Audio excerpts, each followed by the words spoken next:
And good afternoon, everybody. My name is Michael Filighera. I am the owner of LogicalSignals.com and also TradersHelpingTraders.com. And I am here presenting today what I am titling Investing with a Long-Term View and with the Correct or Right Mindset. And what I have found over my years is talking with folks that want to participate in the markets, that want to plan for their own future, that want to be able to do their own investing. But they never really sat down and they never really set up their own set of rules for investing on how they were going to invest, why they were going to invest, when they should invest, and et cetera, et cetera. And I think all of this all depends on just gathering all your information, but also having the correct mindset to be able to sit down and make these decisions, which are involving your money. And so I'm going to start with, as we try to look at investing for the long term. It's much more complicated than it has been in the past. And primarily, I believe that it is because the markets in general or totally have become quantitative. And quantitative means nothing more than computer generated. And so all of the strategies are computer generated. The buying and the selling is algorithmically controlled. And once you begin to have algorithms that control what is going on, then it becomes quantitative. Now, when you're choosing how and what you want to invest in, I believe that having a plan is going to be essential. So the difference would be, for example, I am 68, so I am retired, and my financial situation is going to be different than someone who's 25 or 30 or 35 and is just beginning to put together a plan on what they may need to do so that when they retire in 30 or 40 years, that they will be able to live off of an income, that they will have an income, and they want to assure and put into place the reality of having that income. And there are many different companies, people, I believe you just have heard some very good presentations from people that their chosen career is in portfolio management, is in money management, is managing that process of investing for retirement, of investing for the future for other people. And my whole career has been in trading. I began trading on the Pacific Exchange in 1979, and I was an options market maker. I've been an options market maker in here in San Francisco, but also on the London traded options market, on the European Options Exchange, which is located in Amsterdam. And also I got my introduction into electronic trading via the German Deutsche Terminbörse, which was totally electronic when I was still living in Amsterdam, but I traded on the DTB. So I picked up a lot of different skills. I picked up a lot of different ideas. But when it came down to what and how did I want to look at different products and what they represented to me in terms of, is this a 3-month investment, a 6-month investment, a 1-year investment, or even position? Is it a long-term position? Is it a core position? So these are questions that I began to ask myself. And because I needed to put myself into the correct mindset to develop the strategy or know where and how I'm going to divide my money into particular buckets, so to speak, So is some going to be in precious metals? Is some going to be in interest rates or in the those markets? Or is some going to be left in cash? How much is going to be put into equities? And then which equities, which sectors, and how do we go about that? So from when I started to make those plans and started to enact on those plans, we didn't have ETFs at the time. We had futures, of course, but they had very specific purposes and for trading. And a lot of times they weren't because we were going to put something in for the long term. They were dealing more with, hedging a particular position. So having a thought or an idea or even a plan takes a lot from each of us to determine. Now, if you're in a position where you can take all of that and your ideas and sit down with a money manager, with a professional who's gone through their own education process to be able to provide you with some goals, with some breakdown, then that's great. But if you more or less in a group that prefers to do it oneself, and I basically can say that as we get older, we tend to choose to do it ourselves. We tend to put in our own homework, put in our own study, put in our own what makes each one of these particular things tick. And as I tell people even today, when they're trying to make a decision of where should I put my money? And I'm like, well, that's a decision that I think that you as the individual needs to make, but you need to understand that if you're going to be giving it to someone else to make that decision for you, then you have to understand that it's still your money and they may not care as much about your money as you do. So that's always rested with me. Now, when you're trying to determine where am I going to go, what am I going to put it in? I think the first bucket that we take a look at is investing for the long term. What would you want to put in as your core position? And then again, what you then also have to think about is when I'm building my portfolio, how much do I want to put in, for example, to precious metals, into gold? And why would I invest in gold?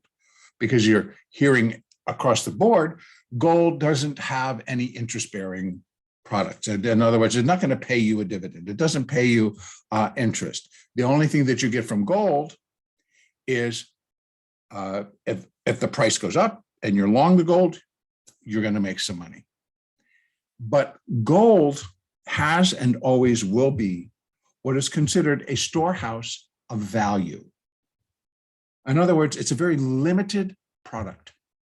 In fact, if you take just a little bit of research on that, and you consider how much gold has already been mined and refined and is available on the open market versus how much gold remains in the ground to be mined, processed, and then again made available.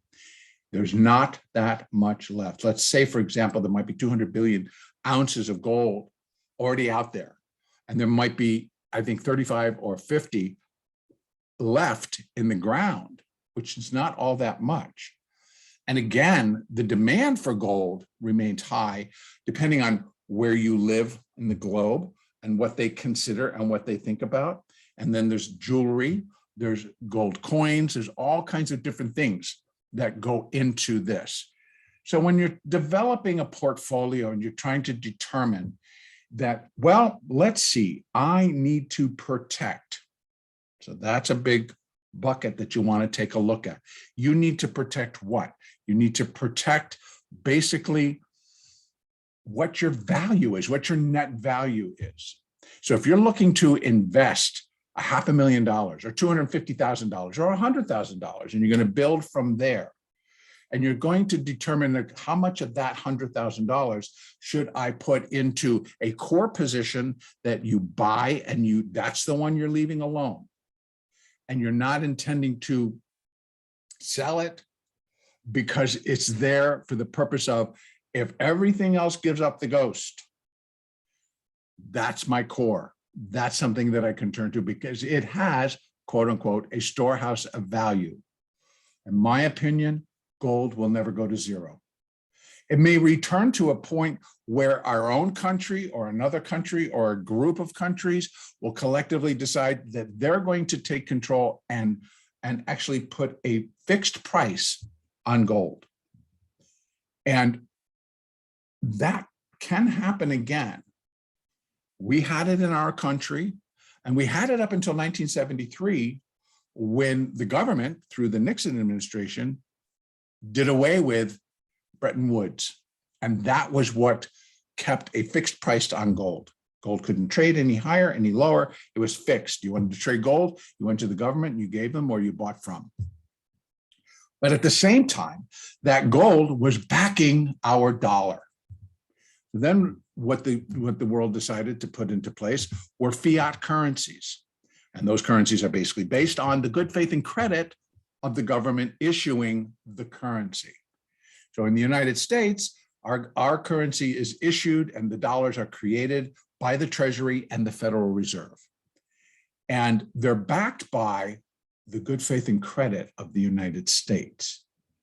Now, that has its own cycle of belief that it's good faith and credit, or how is our credit and what happens, when things particularly happen around the world. So I have often believed that I'd rather hedge my dollars in gold, because if the dollar goes into hyperinflation, or the dollar just goes way low and my dollar positions are plummeting and your equity positions are plummeting, then it's going to be gold that if it all comes down to, let's just go to the extreme, that there's a run on the banks and that things just kind of start to collapse all around us. Many of us believe, well, that can never happen because we have safeguards in place. We have circuit breakers in place that'll prevent that from happening. Well, we don't have anything in place that says that the US government can't default on their own debt. We have nothing in place that another country can't default on its debt. And so we become one big global economy. So that means we all participate in each other's wins and in each other's problems. So how we determine how we as individuals are going to set up our own financial futures in terms of investing gains much more importance to us as an individual.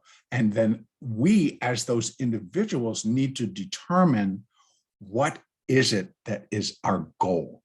Are we looking to gain 5, 10, 15, 20, 25% per year? Are we trying to do better than the S&P? Are we trying to do better than what I'm going to call the status quo? So the next thing that I want to add into determining what your core position is going to be is that we need to sit and we need to think about, not only is it where the core is going to be, but what can affect that core. What really happens, because there are going to be times when maybe your core position is going to be gold or silver or a combination thereof, plus you're going to add some bonds, some financial instruments, such as bonds or other instruments of treasury bills, certificates of deposit, et cetera, things that will increase your dividends, will increase your monthly payout, your rate that you're going to make money on that money that you're putting down. And so what I'm making reference to is there are going to be times in every economic cycle where you want to be invested in bonds, and you're going to overweight that part of your portfolio because that's where the money is. And it isn't because bond prices are necessarily going up. You may choose to do it because the interest rate is up high. But before we were to even look at interest rates, you need to understand the whole concept of what's happening. When a bond price is high, the yield the rate that that bond pays is going to be low. So as the rates go up, the value of the bond goes down. And all you need to do is just go and you take a look at how bonds are created and how they're priced. And when you say they're priced at par, what does that mean? What does that mean with the interest rates? Now, adding again another layer of what you need to determine when you're saying you're going to invest for the long term would be to be able to take a look at that big picture of what has happened before us, what is projected moving forward, and how does that fit into where and what do I need to put into my portfolio for the next 6 months, for the next year, for the next 5 years, for the next 20 years. Me personally, if I'm thinking 20 years out, there's really only one thing that I would consider investing in, and I would start small and build up to that large position. And that would be in gold or silver, more likely gold. Gold remains a storehouse of value. Gold remains pretty much very important to me. Now, when we're looking at, well, gee, I want to put some money in equities. I feel like, hey, look at what happened today. The Dow Jones was up 754 points today. The S&P's up 110 and still rolling and going higher and going higher. And shouldn't I be in stocks? It's like, well, what's your longer term view on stocks? What's your longer term view on the market? And are you building that yourself, or are you getting that from someone else? Are you getting that from someone that says, well, you know, you're looking to really build a retirement account, you're in it for the long haul? That to me has never, ever made sense. Why would I choose to buy into something now if I'm being told at the same time, the US economy is going to be heading into a recession, interest rates are going up, the market should decline? Okay, so you want me to go buy the market now? And because I'm in it for the long haul, I should be okay with giving up 10, 20, 25% of my capital while I'm waiting for this thing to turn around? So I sometimes have a little bit of a problem listening to someone tell me, well, you're in it for the long haul. Well, in that case, Chris, hold on one second, because that's a very, very, very important question. When we're trying to put together our portfolios, having an understanding of where are we economically, where are we in terms of a market move, are we kind of looking like we should be heading into a correction? I'd like to know ahead of time, because I'll wait for things to come back down to fulfill what I think maybe that correction should entail. I would be in touch with someone who actually does that type of work and would able to fill in some of those blanks and then put a time frame around it so that I can choose wisely.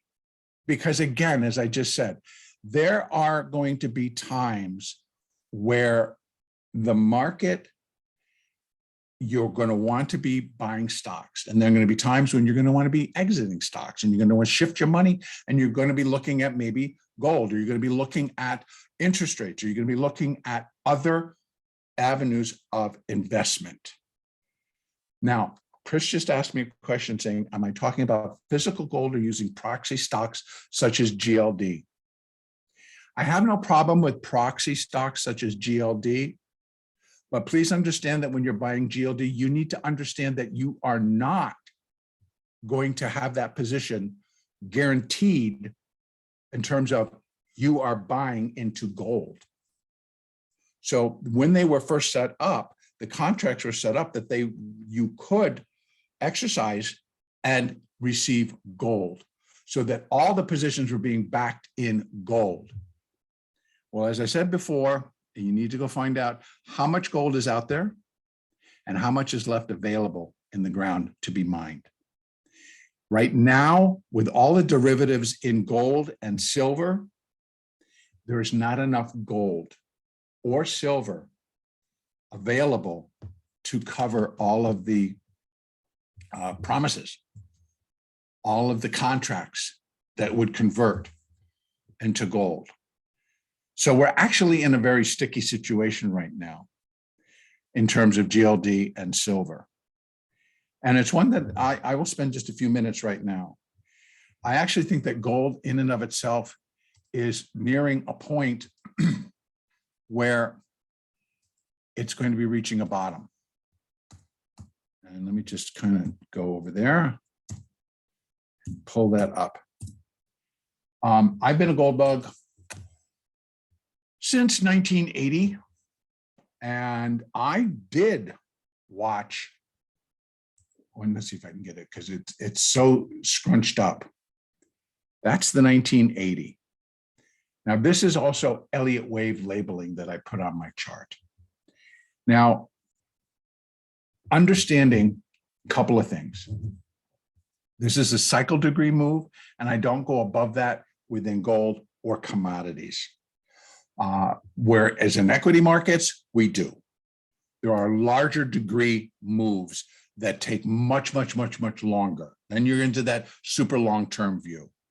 But in commodities, no.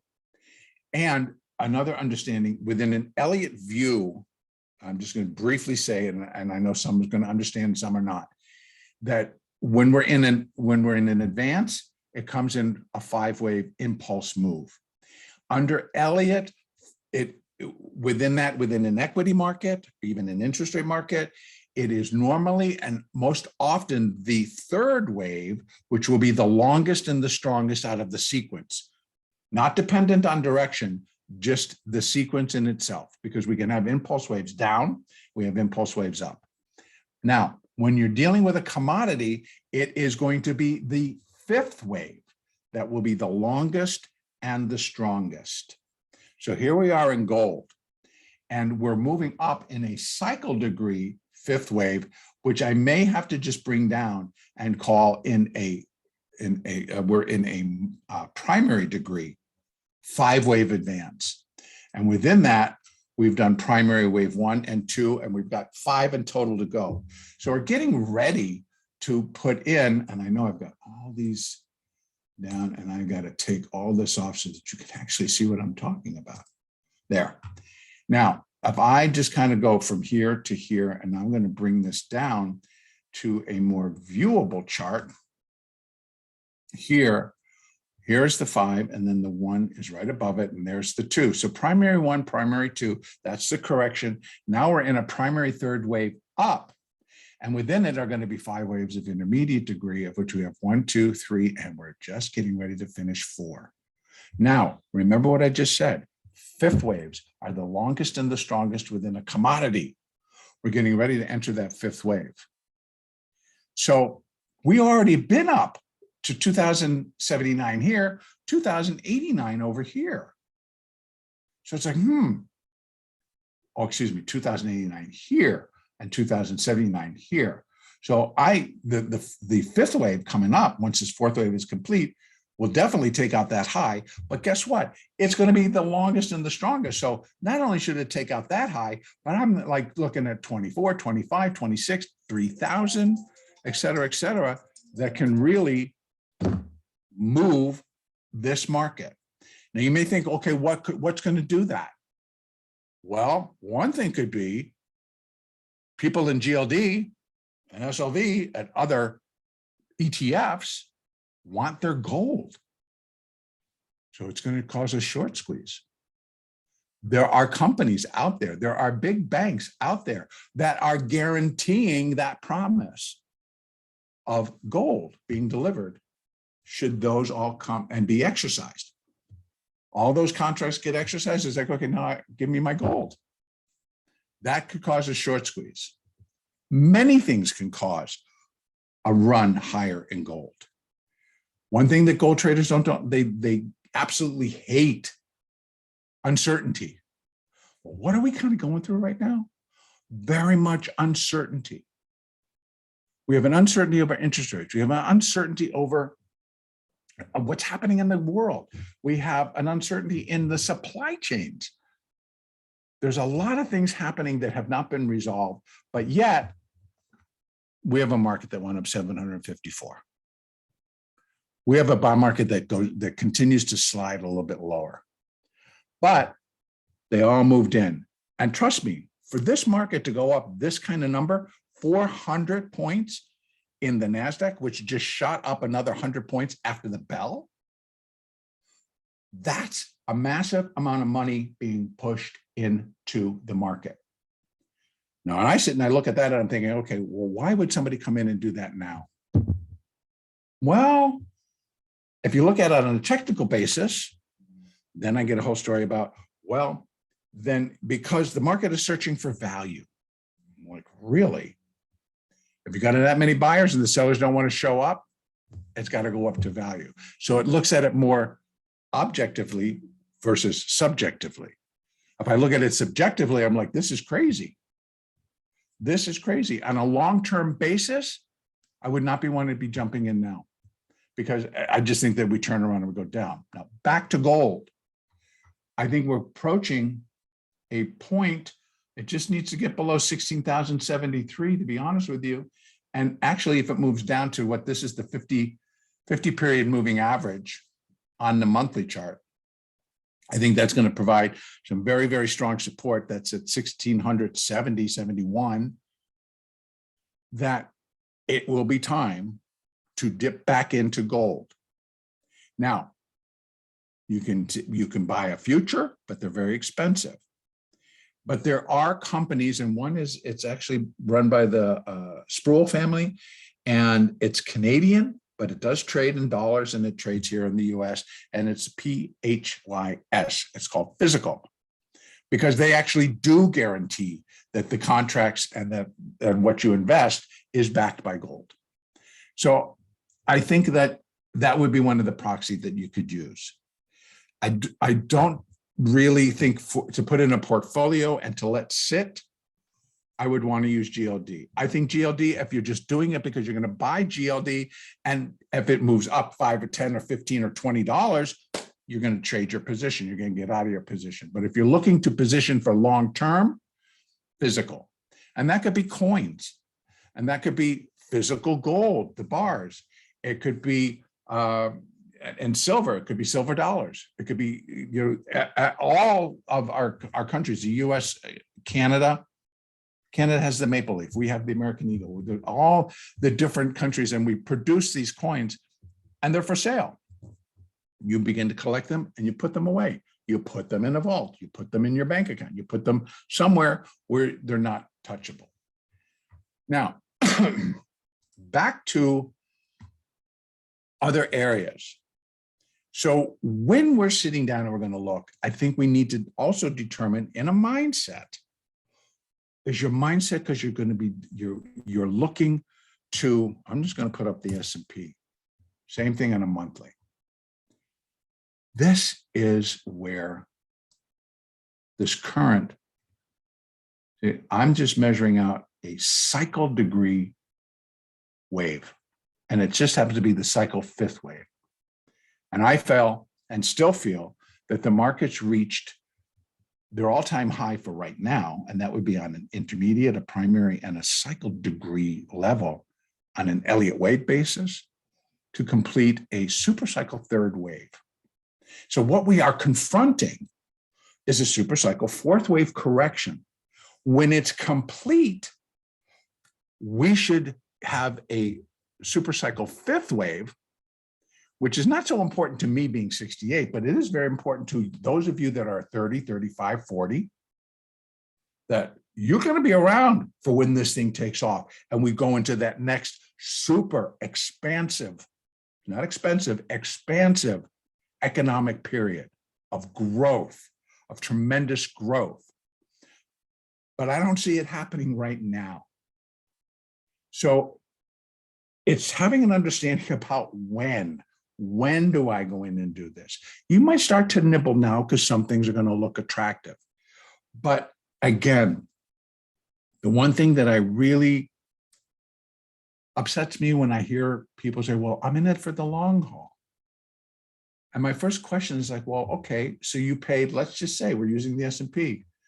You paid $3,700 when you bought an S&P contract, or you're invested in Apple at $150. Well, I'm in it for the long haul. So I think that Apple will go back to 200. What are you basing that on? Well, history. I would say I might come up with something better, because now you're just thinking that history is going to repeat itself. And that, my friends, in my mind, is a part of the status quo. And if we buy the status quo, then you're accepting that everything remains the same. And we're not giving any credit that even in the last 50 years, there's been tremendous change about how we invest, what we invest in, the avenues that we can invest, the products that we can invest in, versus buying the S&P 25 years ago, you'd be a millionaire. Okay, there are a lot of other ways to become a millionaire. And that's not to say that if I invested $1,000 in the S&P in 2022, that in 2047, I'm going to be a millionaire, because it's a lot of givens that you have no control over. But what I do have control over is where I put my money and how and why. And I really object to investing in the long term in the face of a 10 to 12 year corrective phase that is just beginning. Now, a lot of what happens also is experience. And I don't want to be critical about anybody's experience, because there are so many intelligent people that are 20, 25, 30, 35, etc., all the way up, but life experience also has to fall in there somewhere to be able to be shared and to actually believe that man or people learn from their mistakes. No, we're just destined to repeat them over and over and over again. And I'll tell you why, because that's what makes Elliott Wave work. Elliott Wave is a very solid, long-term technical tool to use to get a picture of what's going on and where we are. So again, mindset. If your mindset is, well, long-term to you might be, I just need to get in for the next 6 months, or I want to get in for the next year. What do I need to do with my money? I just came into $100,000 and I want to invest it. And what's your goal when you invest that? Well, I want to earn 25%, or I want to double it. Whatever your goal is, set it. And then try to realize, is it a realistic goal? Or if I do, how am I going to get there? Well, because there's so many pundits and there's so much news and there's so much activity out there, we begin to hear it's like, well, I think you should be putting over here, and let's listen to the flavor of the month. And this person who has had tremendous success, it's not hard not to have success when the market is just doing one-sided things. It's not hard to have this success when we're giving away money at rates which we cannot sustain. Interest rates, my friends, in 1980, that's where they topped in 1981. Interest rates topped. That's the last time we had runaway inflation, by the way. Now, yes, there's some differences between then and now, because I'm sure you've all heard inflation's the highest it's been in the last 40 years or 41 years. Well, guess what? That takes us right back to 1981, doesn't it? Well, talk to somebody who lived in 1981. Here, the bottom line is, it's like we all lived, we all made it. I was there. In fact, I was in the market. I was trading. I was a market maker. So we all survived. We all did okay, but we may not have liked it. It did affect you buying a house. It did affect you be qualifying to buy that house or a condo or whatever, or even a car. Because the interest rates get up so high, you got to be able to, excuse me, your monthly payments are even going to be higher. And who wants to be locked into a 30-year mortgage at 10.5%? Which is why we now have, you can roll it, you get it, you refinance it, you change your mortgages. So those tools all exist, but we need to sit down and decide where and how and what am I going to do? In the equity markets, you're going to have to determine, well, okay, what do I think is going to happen to this market? And I'm looking to invest now, and I'm investing for the next 5 years. I'm really looking with an eye towards 2027, or let's even go further, 2030. And so what's going to happen between 2022 and 2030? It's going to go up and it's going to go down, but I think generally we have a lot more downside to go before we're in a position. Now, you can time this as well. If you're doing this yourself and you're looking at, okay, when can I put some money in? And you're going to take control of that portion of your life or for your family, that you're looking to invest your money in your families for their own protection, for their own survival, future, et cetera, et cetera. And you want to leave a nest egg to your children and their grandchildren, et cetera, et cetera. I think those are beautiful plans. But how do you want to go about doing it? You better have the right mindset. So you're making decisions based on solid, factual things versus, well, we're looking for this. We see that, we see this. Give me facts. And that's part of the mindset, so that you can calmly make a decision, so that you can calmly say, okay, what do I need to protect? Well, so far I have $100,000 in my portfolio. I need to protect that. And where's it invested? Well, right now it's invested in bonds. How's it doing? Not very well. How's it looking on the short term, medium term, long term? We don't know. These are questions you need to ask. You're going to get the same thing. So timing then becomes the next factor. And putting all of your eggs in one basket, I'm sure everybody would agree, is not the best way to look at and to invest your money. So investing for the long term takes on much more importance to each of us over how long we're looking to place that money. There are people that actually don't want to take the time to learn. There are people that they don't have the time. They just don't have the mindset to do it. They prefer to go and sit down and talk to somebody who that's their job. They're a financial planner. They're a money manager. They're a broker at a decent brokerage firm. There are a million things that you can put yourself into. Make sure you understand what each one of them are. I've talked to people that have annuities that love them because they did exactly what they wanted. But then I have people that put their money in annuities and can't get it out. And they're in annuities that are invested in bonds. And they're like, well, what do I do now? It's like, well, you forgot to ask. When you're putting your money into annuity, understand what that annuity is and what it can and cannot do. And that goes for anything.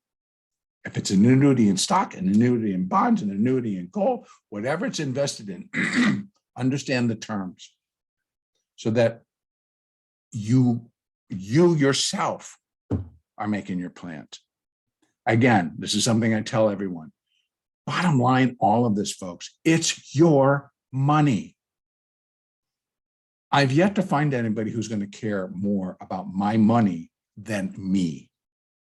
Because I know what it takes me to live month to month.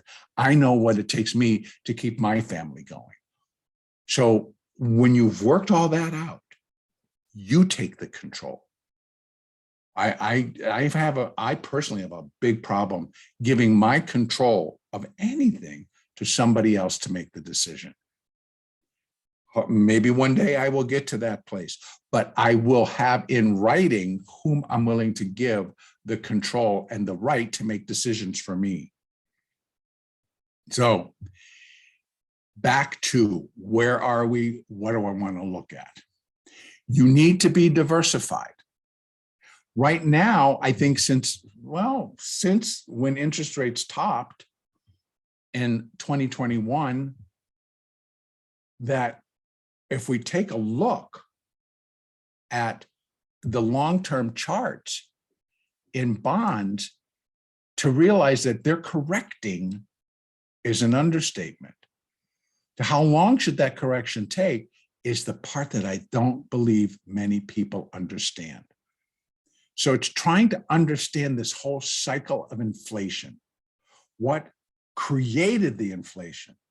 Well, there's where a big part of it came in. This is the pandemic blowout.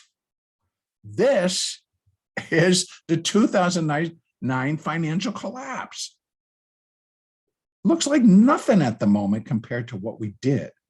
So here is where the government jumped in, had to come up and support and back corporations because banks were getting tossed out the window. Anybody who was there, anybody remember back into there? Bear Stearns shut down the doors. Lehman Brothers overnight closed the doors. Savings and loans went out of business. Smaller banks went out of business. They had to be bailed out to the tune of trillions of dollars. Well, thank God we have a government who had the ability to go to the Fed and go to the Treasury, put that money out and get it injected back into our system so that we as a country and our banking system didn't go under. Okay, low interest rates. Boom, boom, boom, boom, boom, boom, boom, boom, boom, boom, boom, boom, boom. Now we're all the way up to here. What happened? Well, we get a pandemic and we have no idea really what the outcome's going to be or what's going to happen. We just know all of a sudden we all have to stay home and we can't go to work and we can't go outside. I can't even go to the grocery store. Oh my God, what's going on? First of all, a little panic and all the rest of this stuff that happened there. And what did the market do? Uncertainty, get out. And it nosedived. This was a huge drop. This was actually percentage-wise bigger. The S&P lost 38% of its value in 3 weeks. Could the markets do that again?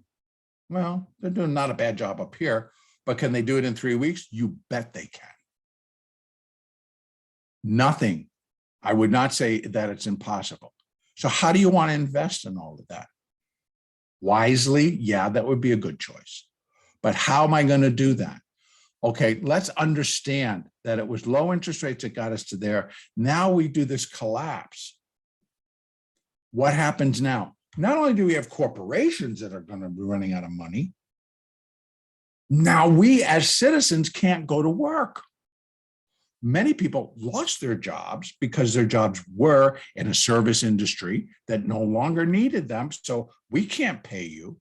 So we had to come up with, or the government had to come up with a system or something that was going to be able to keep us as its citizens functioning, living, able to buy food, able to pay the rent, the mortgage, the car payment, our credit cards, et cetera, buy food, pay utilities. Day-to-day stuff suddenly became a nightmare for a lot of people. We had evictions, we had et cetera, et cetera, et cetera. This is not that old, folks. This is 2 years ago. Our memories are not that short, so we can go back and we can look. What happened? Interest rates went through the floor. We dropped them, we dropped them, we dropped them. And what happened? We printed trillions of dollars. And what a lot of that went to? Corporations. We gave it to corporations so that they could continue to pay their people, so the doors could stay open, so they could continue to innovate, so they could come out with new product, so that we could be competitive in the global markets. It worked. Wow, look what happened. All on cheap money. Well, guess what happens then? You can't continue to print cheap money. You can't keep your interest rates low. Sure, they're going to still continue to show up at the door, but eventually you got too much out there. There's too much debt out there. And that's what a lot of people are hanging their hat on to why we can't go down, why they can't raise interest rates so much, because of our debt situation. And that might have some truth to it. But what does that mean for us as investors? As someone who's looking to establish a portfolio, or rearrange my portfolio so that I'm better prepared for what I think may be coming. That's big work. And we need to sit down and you need to have an honest look. I'm like, okay, how did we get here? What's it going to take to get out of this? Well, if it took us, this is 2009, this is 2022, 13 years to get there. And okay, so how long have we been correcting? Well, we got up there on January the 4th or 3rd or whatever it was in 2022. Now it's July. 7 months later, correction's over? No, it took us 13 years to get there. We can do some simple calculations on what that correction time should be. If it took 13, what's going to be? Oh, you know, if I go back far enough, I've got a much longer level. If I had to think about, well, when did that start? When did this super cycle wave 3 start? Well, I'll tell you, 1932.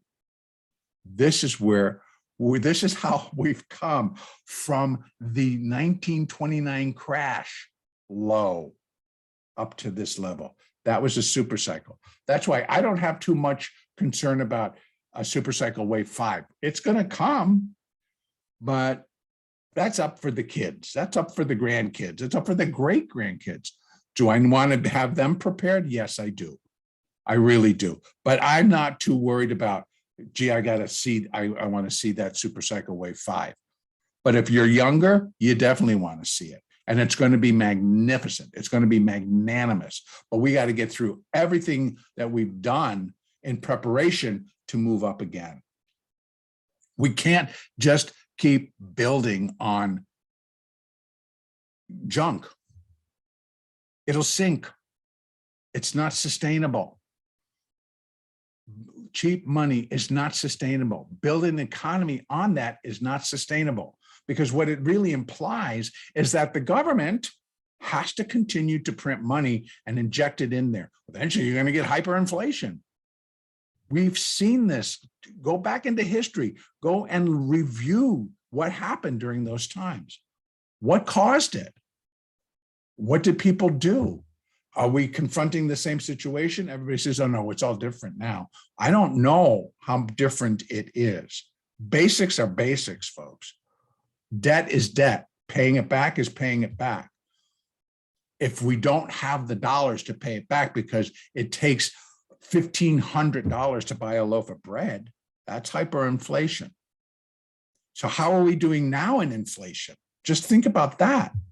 Inflation's gone from 5% to 9%. So is that all that much? No, but what's it costing us? You know, for years, in producer prices and in the consumer price index, you know what they left out when they were telling you about consumer prices and what the index tells us? They left out food and energy. How convenient. How convenient to not tell us the truth. Now suddenly they're putting back those two, gas or energy and food. What's our biggest part of our budget today? I don't know about you. Maybe go talk to your wife, or you go yourself to the grocery store. What are you paying now versus what you were paying 7 short months ago? Suddenly, what would cost you maybe $50 a week is now costing you $100 to $120. Depending on where you live in the country, your gas may still be over $6 a gallon. I live in San Francisco. I've just seen the most expensive stations drop it to $5.99. God bless them. And that was from like $6.35. $6.35 for a gallon of gas. You use your car to get to work. You use your car for work. And you're paying, instead of $40 to fill your tank, you're paying $70 to $80. That's inflation. Are you getting that money via your work? Are you getting a wage increase that is based on inflation? Now, suddenly it's become producer prices, right? Now, we work for Apple. We work for a company. They have to sell product, or they're doing something that's generating income. Now they have to deal with inflation. They have to now come up with a plan that's like, well, what do we do now? How does this all fill in and how does it work? These are the things that I think that we need to put into our mindset so that we can make the correct decisions about where do we put our money? How long am I going to leave it there? Am I going to put it in interest rates? Am I going to put it in gold? Am I going to put it in stocks? Do I need to take a look at commodities? Right? So there's so many different pieces that a lot of people say that's too much work for me. I'm busy at my own job. But I think that if you don't pay attention, then you're just walking yourself into future trouble. No one is going to care about your money as much as you will care about your own money, because you will need it in the future. So, mindset. I'm investing for the very long term. I'm investing for my children's future and my grandchildren's future. And maybe you only have the children so far, but you'd like to plan for the grandchildren as well. And you've done well. You're doing well. You're making a solid salary. You know, your earnings are really great. How much do you want to put aside? 25%? X amount per check? We do that now, but they're just giving it to a hedge fund. They're giving it to a money manager who puts it into a portfolio that gets put into the market. That, folks, is what basically was going on today. In the advance of the Federal Reserve meeting next week and thinking about that they have to raise the rate a full percentage point or more. Putting it back into Apple, when Apple came out yesterday and said, you know what, guys, we think this is great, what you're doing with the stock, but we're not going to meet our hiring goals. We're adjusting them. We're not going to hire that many people. We're not going to be paying our people as much. They dropped this stock from 51.50 down to 46 yesterday. And guess what they did today? Put it up, just buy it right back. People putting in stuff into the market, what do they have to do? The hedge fund, I have to put it to work. That's what I am obligated to do. They stuck it back in the market. In advance of earnings coming from Apple, which by this token would say, oh, they're going to be stellar. What if they're not? They got you back in at 151, or even if you want to say you got a value weighted average price and it's 147. But for the next 6 months, the stock's going to drop to 125. But I'm in it for the long haul. Well, that means that you're guaranteeing that this is all going to turn around. And unfortunately, I can't tell you that. I can't give you that same guarantee. And if somebody says they can, get it in writing and tell them to back it. Back it up with money. So if I lose money, you're giving it to me. You won't get anybody to take that one. But it's the same thing. There are no guarantees. So stop looking for them. Mindset, do it yourself. Now, even if you're investing in gold, and I highly recommend you put a portion of any portfolio, any of your money, put a portion of it into gold and leave it alone. And whether it's you're investing in coins or you're actually picking up physical gold, put it away. Let it be. Gold may drop to 16, gold may drop to 15, gold may drop to 1,400. What if gold goes back to 1,000? Well, I'll tell you, figure it out. Where's the dollar going to be?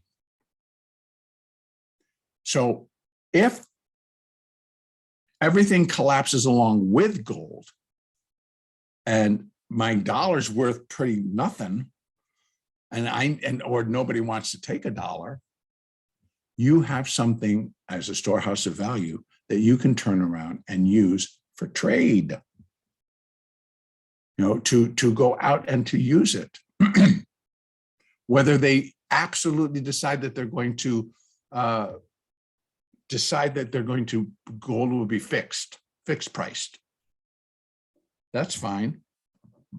What's your portfolio worth versus what the gold is worth? If you had to turn in all your gold and get dollars, and you had to turn in your portfolio and to get back the dollars, what's that value going to be? What's it going to tell you? These are the thoughts that I think people need to have when you're trying to determine how and what you're going to invest in and what's your term. Again, I'm just going to wrap it up real quickly here, that if you're investing for a 3-month period, great. That's easy. I can show you, this is what you might want to do for those 3 months, and then roll it again. Like I've just said, there will be times for being in stocks. There will be time for being in interest rates. There will be time to be in dollar-denominated product, because you're going to get that extra boost from the dollar. But gee, I just see that it goes down. Should I get in now? A lot of it is we're in a corrective phase and you got to have some patience. So that was the monthly chart. I'm just going to show you. I'm going to come down to the weekly chart. This is the whole correction. 13 years to get there. Basically 2 to get from 2167 up to 4808. We doubled. We doubled in price in 2 years. Cheap money. Money is more expensive now. And it's not over. So the other question when you're going through this process is you have to determine, has inflation been tamed? Are rates stable? Are they coming back down? Am I going to get a wage increase that'll be equivalent to what the CPI is? What I'm being charged per month or per quarter to live? Big questions that you ask yourself, and that's what you prepare. You start to prepare yourself on where you're going to put your money and what you're going to get for it. I'm going to finish it up there, just leave it open just for a few minutes if somebody had any questions. Again, I'm Michael Filighera. You can reach me, and my email address is michael@mjf1partners.com. Please feel free to ask questions. If you have questions on this, go ahead and ask. I always answer. I like questions. That's my website. You're very welcome, Chris. That's my website, logicalsignals.com.